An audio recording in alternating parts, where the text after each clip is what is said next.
Hey guys, this is my son's 2016 Corolla S, and the rear brakes just started to squeal real loudly.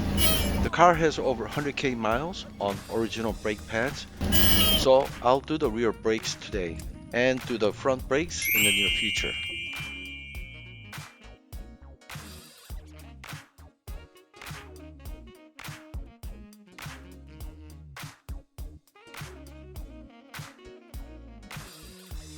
Before ordering brake pads, I checked on rotor thickness, and the rear rotors measured at 9.5 millimeters. Note that new rotors are 11 millimeters thick, and when it's 9 millimeter or below, they need to be replaced. So this rotor thickness is good by 0.55 millimeter. Since 1.45 millimeters were off over 100k miles, in theory, 0.55 millimeter room before hitting 9 millimeters should give us another 35k miles. Okay, so the thickness passes, but we have to also check on the rotor condition. Both visually and by touch, I only saw minor scratches and no deep grooves. Also, during braking, going forwards and backwards, the brake did not pulsate, vibrate, or pull to one side. The only problem we have now is the loud squeal when braking going backwards. Calipers usually look fine visually until you remove it to inspect them. So I just went ahead and ordered the front and rear brake pads with hardware shims. Replacing brake parts is not very difficult, and it's a doable DIY at home if you take the time to study. But because it's a critical safety feature of the car, I'll cover this topic in more detail than my other DIY videos to help those that may be attempting their first brake job. For those that are experienced, you are welcome to skip to the relevant chapters in the video descriptions. Initially, I didn't know what parts I may be needing, so I went out and searched for the parts and got some quotes. For the OEM parts, I checked the local Toyota parts stores and I also checked online. This is approximate average price. And I also checked the AutoZone. Actually, I checked O'Reilly's, Advance Auto. I checked them all, but I ended up getting it from AutoZone, so that's why I have this in here. So as you can see, if you were to replace all the parts, it's gonna be almost twice more than the aftermarket parts. But in the case of like rotors, you can see the OEM and aftermarket really they're about similar price. So in those cases, I will probably just go get the OEM parts. But here's where the big difference lies in the caliper and caliper bracket. Some on the pads as well, and also the pads didn't include the shim kit, and you have to buy that separately. Whereas on the aftermarket, they are included. So I ended up getting these, and after the tax and free shipping and 20% discount, my actual total came out to be $94, and I got it delivered overnight.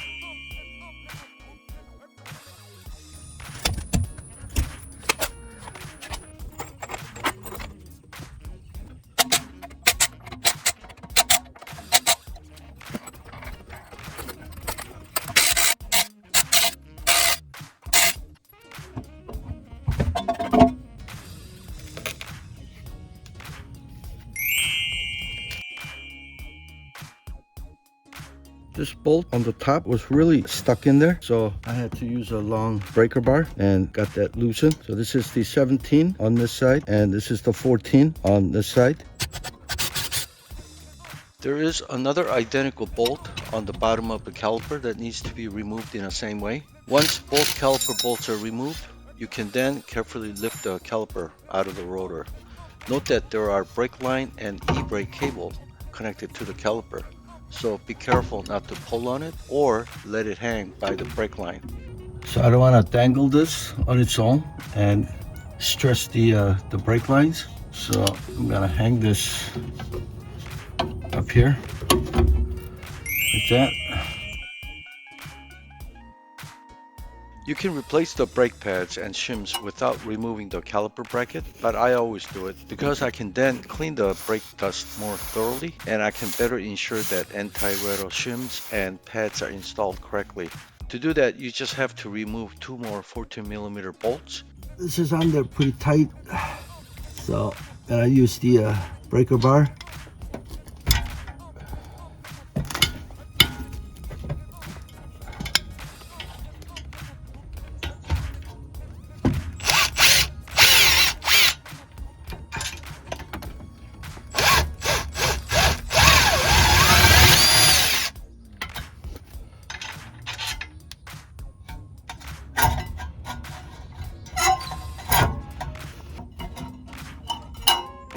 just slide out. Try to maintain the pads and shims in their positions so that you can take pictures on where they are located to avoid confusion later in how the new parts should be installed.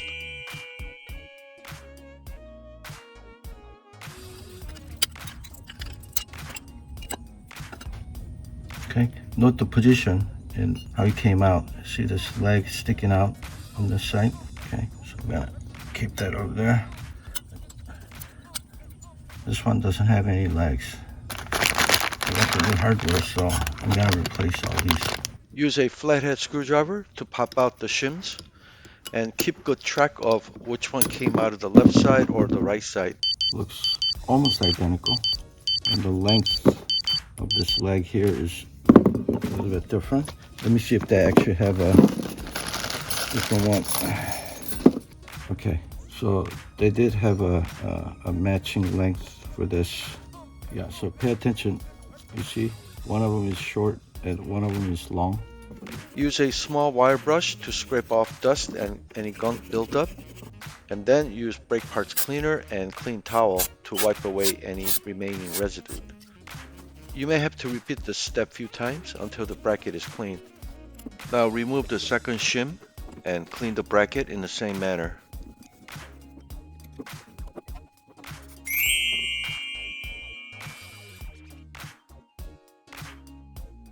Hey guys, for this I have to show you the video from the right rear brake, since this part of the left rear brake video were corrupted. Basically, you want to apply brake grease to all points where the metal shim makes contact with the metal caliper bracket. This will make your brake more quieter when you apply the brake during driving.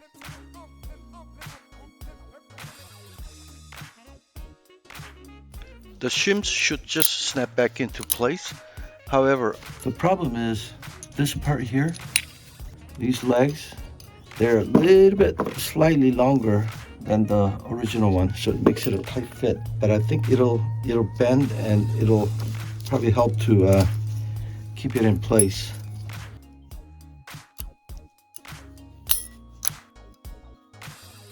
For the second shim, as I warned you before, I also mistakenly installed the same size shims on both sides, so I had to swap this one out to a shorter leg one.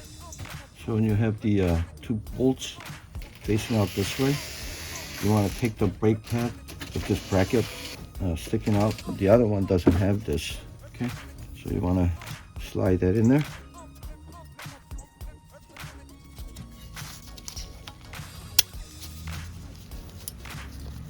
You want to get it into that slot in there. Basically, you're gonna go in there like this, okay, in this slot here, and then you're gonna slide it in that way. Do the same on the other side. You want this metal bracket to be on the outside.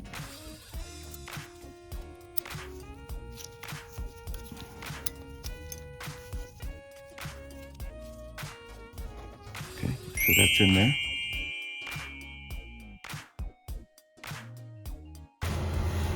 Okay, next, I gotta push this in, but this is the type of model that spins and go in, unlike the old ones where it just pushes in, so.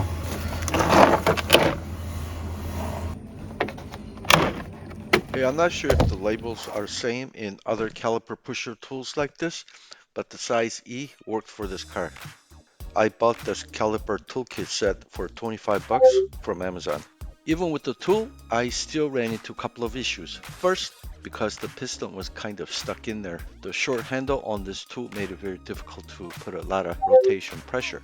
Second, the rubber boot covering the piston was kind of stuck to the piston, and whenever I rotated the piston, the rubber boot top twisted as well. I wasn't sure that I could save the calipers in time, and my son needed to drive the car next day, so I had him pick up a new set of calipers just in case. But I was able to overcome these problems before he came back with the new parts. First, I used a long wrench on the handle, and that made it easy to turn. Same principle as using a long breaker bar. Second, I peeled back on the top of the rubber boot and applied light WD-40 oil all around, and that allowed the piston to spin without twisting the rubber boot. Actually, I had a third challenge. My son had to get something out of the car, and he accidentally pressed on the brake pedal while I was taking a break, and that pushed out the piston even further, and I was no longer able to get the pusher tool to fit. But luckily, using a vice grip, I was able to rotate the piston a couple of times to make the room for the pusher tool to fit. Also note that you'll have to tighten that middle nut every couple of turns or so. This is necessary so that you can maintain continuous pressure on the back bracket so that the piston can be pushed in. I would say it took about a few minutes to get the piston rotated completely and pressed in all the way. Okay, you see this? It should line up just like this. The reason is this. You have a brake pad. This pin is gonna go right into that slot, okay? You should be able to put your finger in there and reach that little dimple. To install the caliper bracket, simply slide it over the rotor. If your pads are pushed in too far, it may not fit and you may have to push the pads outward a little bit. Or you can install the pads after the bracket is secured in its place. After that, tighten it with two 14mm bolts, and the torque I used for the caliper bracket bolt is 76 foot-pounds. Now I'm applying some caliper grease to the caliper bolts before I install the caliper so that they don't seize up later. Next, install the caliper over the bracket.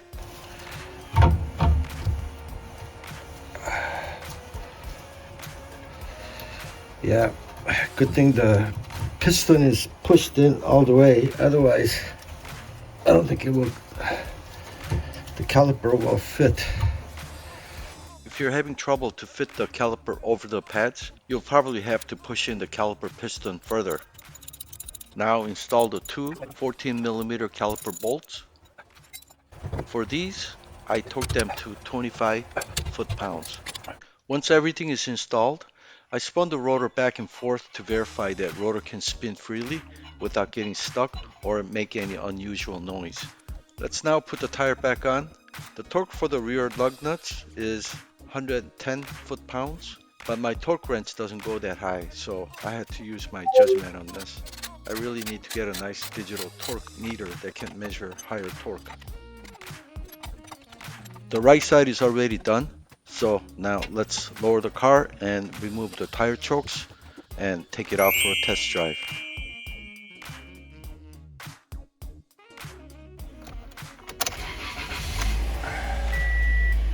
Pump the brakes a few times.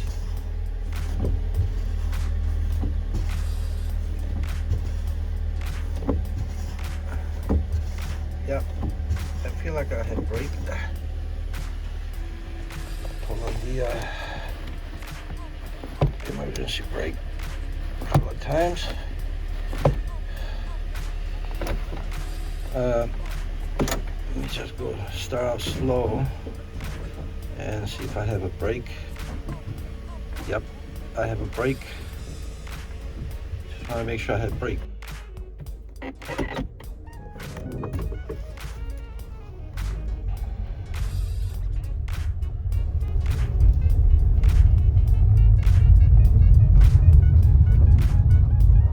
Okay, brake works. Now the brake works without any squeal, but I have a sad story to share with you guys. This video was taken about 2 weeks ago, and I plan to do the front brakes as I already bought the parts. I also bought spark plugs that needs to be replaced at 100k miles. But just few days after the rear brake job, the Corolla was blindsided by another car trying to aggressively merge into the highway by crossing double solid lines and ultimately totaled the Corolla. Fortunately, the other driver was ticketed and the insurance has already sent us a quote for a $15,000 for the total car. We are still looking for another new or used Corolla or Corolla IM, so I hope to see you guys soon again.